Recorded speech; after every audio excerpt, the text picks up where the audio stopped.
నమస్తే. Welcome to RTV Telugu. ప్రస్తుతం నాతో పాటు హయత్ షేక్ గారు ఉన్నారు. మాట్లాడే ప్రయత్నం చేద్దాం.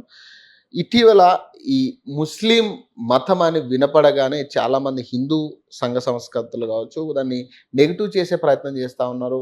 మనం కూడా చాలా వార్తల్లో చూస్తా ఉన్నాం. కేవలం ముస్లిమ్స్ మీద ఒక ఆరోపణలు రుద్దే ప్రయత్నం కూడా జరుగుతా ఉంది. దీని గురించి క్లుప్తంగా డిస్కస్ చేసే ప్రయత్నం చేద్దాం. అసలు ముస్లిం మతం ఏం చెప్తా ఉంది? దీని గురించి అసలు ఇంటర్నల్‌గా ఏం జరుగుతుంది? ఇవన్నీ కూడా మాట్లాడే ప్రయత్నం. నమస్తే సార్. నమస్తే అండి. ఎలా ఉన్నారు? బాగుంది. యాహ్! అంటే బేసిక్‌గా అంటే మిమ్మల్ని పిలవడానికి కూడా మెయిన్ రీజన్ అదే సార్. అంటే ఇటీవల మీరు చూస్తున్నారు. చాలా వార్తల్లో కూడా ఎక్కువ శాతం మొన్న జరిగిన బాంబ్ బ్లాస్ట్‌ల విషయాల్లో కావచ్చు, అన్నిట్లో కూడా ముస్లిమ్స్ స్థానమే ఎక్కువ ఉంటుంది. ఈ ముస్లిమ్సే టెర్రరిస్ట్‌లు అవుతా ఉంటారు అనే దాని మీద ఎక్కువ వస్తున్నాయి సార్ ఈ మధ్య కాలంలో వార్తలు. మీరేం చెప్తారు? అంటే బేసిక్‌గా ముస్లిమ్సే టెర్రరిస్ట్‌లు అవుతున్నారా? ముస్లిం అనేవాడు ఏదైతే ప్రాక్టీసింగ్ ముస్లిం అంటారో, ఈ ప్రాక్టీసింగ్ ముస్లింకి బోధనలు ఎలా ఉంటాయంటే, ఏదైతే ఒక మనిషిని చంపితే, అనవసరంగా ఒక మనిషిని చంపితే సమస్త మానవాళిని చంపినట్టు. హ్మ్. అదేమిటి అనవసరంగా అంటే అవసరం పడితే చంపేస్తారా? హ్మ్. అవసరం పడితేనే చంపేస్తున్నాం అని చెప్పి వీళ్ళు చెప్తున్నారా? అవును. అనే సందేహం మీలో రావచ్చు. అట్లా కాదు. ఇప్పుడు ఒక యుద్ధం జరుగుతుంది. ఆ యుద్ధం టైంలో ఒక సందర్భం అన్నమాట. ఆ సందర్భం ఏంది?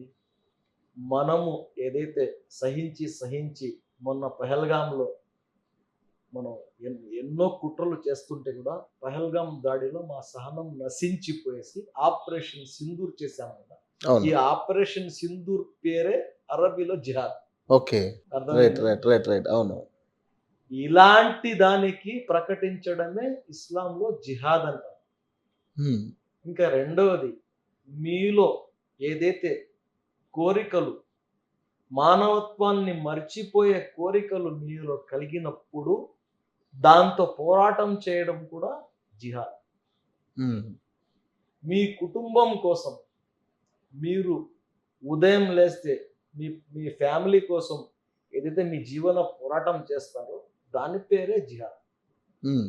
దీన్ని ఒక హైలైట్ చేసి వీళ్ళు ఈ మీడియా ద్వారా, social media, entertainment media, print media ఎక్కడ పడితే అక్కడ జిహాద్, జిహాద్, జిహాద్ అని చెప్పేసి దీన్ని హైలైట్ చేసేసి, ఇది వచ్చేసి అమాయకులైనటువంటి ముస్లింలు, హ్మ్. పంచర్లు వేసుకునేవాళ్ళు, పళ్ళు అమ్ముకునేవాళ్ళు, చిన్న చిన్న పనులు చేసుకునే వాళ్ళ మీద కూడా తెచ్చి రుద్దడం అంటే ఎంత బాధాకరం అంటే, ఈరోజు మీరు పిలిచారు, ఏదో నేను మాట్లాడేసేయాలా అనే ఉద్దేశంతో రాలేదండి పవన్ గారు.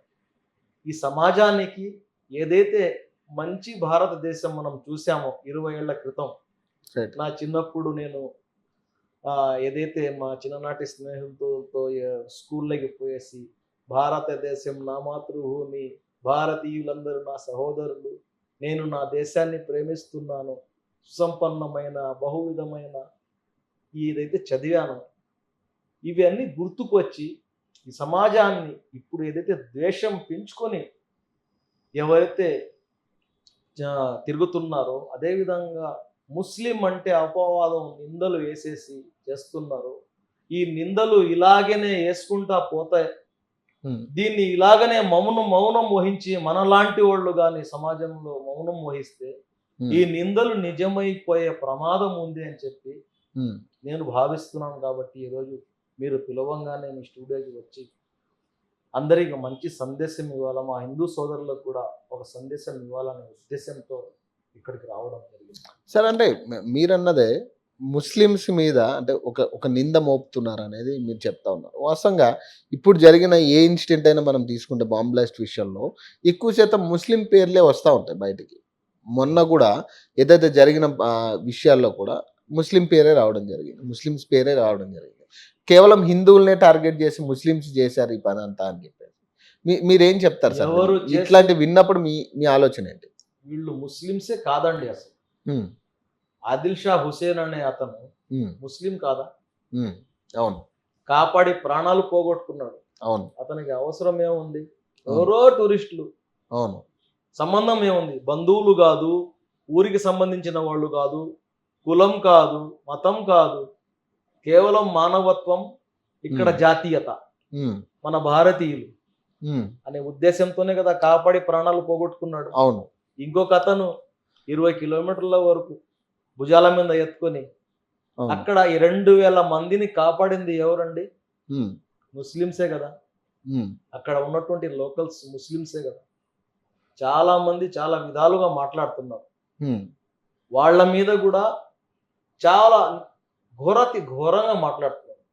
ఇప్పుడు చిన్న చిన్న పనులు చేసుకునేవాళ్ళు AK-47లు తీసుకొని వచ్చినప్పుడు వాళ్ళకి ఎదురు పోగలరా? లేదు. మన ప్రాంతమే అండి, ఉదాహరణకి చెప్తున్నాను, మన ప్రాంతంలో ఒక గుండా, ఒక రౌడీ షీటరు, 4 హత్యలు చేసినోడు ఉన్నాడు. అతని జోలికి ఎవరన్నా పోతారా? అవును. ఇదే పరిస్థితి అక్కడ ఉంది. ఉమ్, అక్కడ ఉండే సామాన్యులు వాళ్ళ జోలికి పోరు. ఉమ్, ఆ రోజు జరిగినప్పుడు మేము ఎక్కడ బద్నాం అయిపోతామో, మా మీద కూడా నింద వస్తుందేమో అని చెప్పేసి ప్రాణాలు పణంగా పెట్టి వీళ్ళు దుర్మార్గులు అని చెప్పి, ముస్లింలు అంటే వీళ్ళు కాదు అని చెప్పి ఆ రోజు నిరూపించినటువంటి ఈ ఆదిల్ షా హుసేన్, ఉమ్, అదేవిధంగా ఇంకొక ముస్లిం వ్యక్తి గుర్రపు స్వారీ చేశారు. ఇలాంటి దుర్మార్గం చేస్తే, దీని తర్వాత దుర్మార్గం చేస్తే దీనికి ధీటైన సమాధానం చెప్పాను. అవును.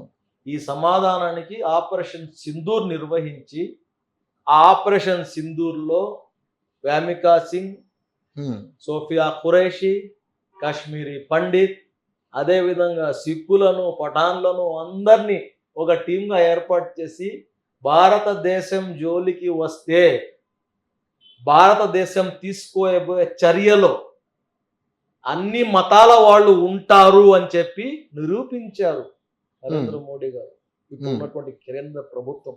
ఉమ్, కొన్ని విషయాల్లో మేము ప్రశ్నించినా మోడీ గారిని, ఇలాంటి విషయాల్లో మాత్రం హ్యాట్సప్ చేయాలి. ఉమ్, ఇలాంటి విషయాలు ఆయనకి ధన్యవాదాలు తెలపాలి. ఉమ్, ఎందుకంటే మన బిడ్డ అయినా, మన తండ్రి అయినా, మన కుటుంబ పెద్ద అయినా ఏమన్నా పొరపాటు జరిగినప్పుడు మేము అడుగుతాం, అయ్యా నీ వల్ల పొరపాటు జరిగింది అని చెప్పి. ఉమ్, ప్రతిసారి మేము వ్యతిరేకించాం కదా, అప్పుడే చెప్తాం. ఉమ్, మాకు కొన్ని కొన్ని మనసుకు బాధ కలిగినప్పుడు, వక్ఫ్ బిల్లు ఉంది, త్రిపుల్ తలాక్ ఉంది, ఇలాంటప్పుడు బాధ కలిగింది, మాట్లాడాము. రైట్. అట్లా అని చెప్పి మేము వ్యతిరేకంగా భావించడం లేదు, దేశ ప్రధాని ఉమ్, కాబట్టి ఈ ఆపరేషన్ సింధూర్ కూడా చేయడం ఈ ప్రపంచానికే ఉమ్, ఒక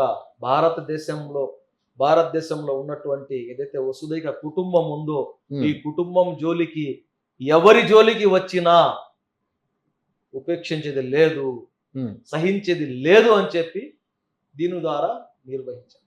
ఉమ్, అయితే దేశం లోపల జరిగే కొన్ని ఉన్నాయి. ఎక్కడో ఎవరో తప్పు చేస్తే అందరూ ముస్లింలని టార్గెట్ చేసి ముస్లింలు చేశారు అనడం ఇది చాలా బాధాకరము. ఎందుకంటే అతివాదులు అన్ని మతాల్లో ఉన్నారు, దొంగలు అన్ని వర్గాల్లో ఉన్నారు. అవును. ఇప్పుడు భారతదేశంలో ఉండే ఏ జైలుకైనా వెళ్ళండి మీరు, అందరు ముస్లింలు ఉంటారా? లేదు. ప్రతి అపవాదం ముస్లింల మీద వేస్తున్నారే. ఈ రోజు నేను అడుగుతున్నాను, జైల్లోకి పోతే రేప్ చేసిన వాళ్ళు, మర్డర్లు చేసిన వాళ్ళు, దేశద్రోహం చేసిన వాళ్ళు, తుపాకులు పెట్టుకుని తిరిగిన వాళ్ళు, ఆయుధాలు సప్లై చేసిన వాళ్ళు ఎంతమంది ఉంటారండి? అందరు ముస్లింలేనా? లేదు. అక్కడ కూడా మైనారిటీలే ముస్లింలు. 100కి 10 మందో 5 మందో ఉంటారు. ఎవరు చేసినా తప్పు తప్పే. అవును. దాన్ని సరిదిద్దాల్సినటువంటి అవసరం ఈరోజు హిందువుల్లో కానివ్వండి, ముస్లింలలో కానివ్వండి, ఎవరైతే మత బోధకులు ఉంటారో, ఏదైతే వాళ్ళు బోధిస్తూ ఉంటారో, ధార్మిక గురువులు ఉంటారో వాళ్ళ బాధ్యత. రైట్. అవును. ఏ మతంలో కూడా అతివాదులు రెచ్చిపోయినప్పుడు వాళ్ళని కూడా కంట్రోల్ చేయాల్సినటువంటి అవసరం ఈరోజు ఉంది. మిమ్మల్ని ఎందుకు మేము ధార్మిక గురువులు అంటున్నాం? మీరు కనిపిస్తే ఎందుకు మేము సలాంలు చేసి 2 చేతులు జోడించి నమస్కరిస్తున్నాం, మీ పాదాభివందనాలు, మీ కాళ్ళకి దండం పెట్టుకుంటున్నాం? మీరు వస్తే ప్రోటోకాల్, ఇంటిని శుభ్రం చేసుకుంటాం, స్పెషల్గా మీకు హాస్పిటాలిటీ ఇస్తాం, ఎందుకు అంత ఉన్నత స్థాయి మీద మీకు తీసుకొని కూర్చోపెట్టాం? మీరు సన్మార్గంలో నడిపించాలి ఈ సమాజాన్ని. ఉమ్, ఏ రిలీజియన్ కూడా మీకు రాంగ్ డైరెక్షన్లో దుర్మార్గం వైపు నడిపిదు. ఏ రిలీజియన్ వచ్చినా మానవత్వం పరిపూర్ణంగా జీవించే విధానం చూపిస్తుంది, బోధిస్తుంది. ఆ విధంగా ఉన్న భారతదేశము ఈ మధ్య కాలంలో కాస్త కాస్త కాదు చాలా వరకు డిస్టర్బ్ అయిపోయింది. ఉమ్, కాబట్టి ఈరోజు అందరి మీద ఆ బాధ్యత ఉంది. ఉమ్, రాజకీయ నాయకులు వదిలేయండి. రాజకీయ నాయకులు రాజకీయం కోసం చేసే వాళ్ళ తాపత్రయము, అవును. వాళ్ళు విభజించి పాలించడము వదిలేయండి. ఉమ్, రిలీజియన్ పరంగా ఈరోజు మేము చాలా నష్టపోతున్నాం. ఉమ్,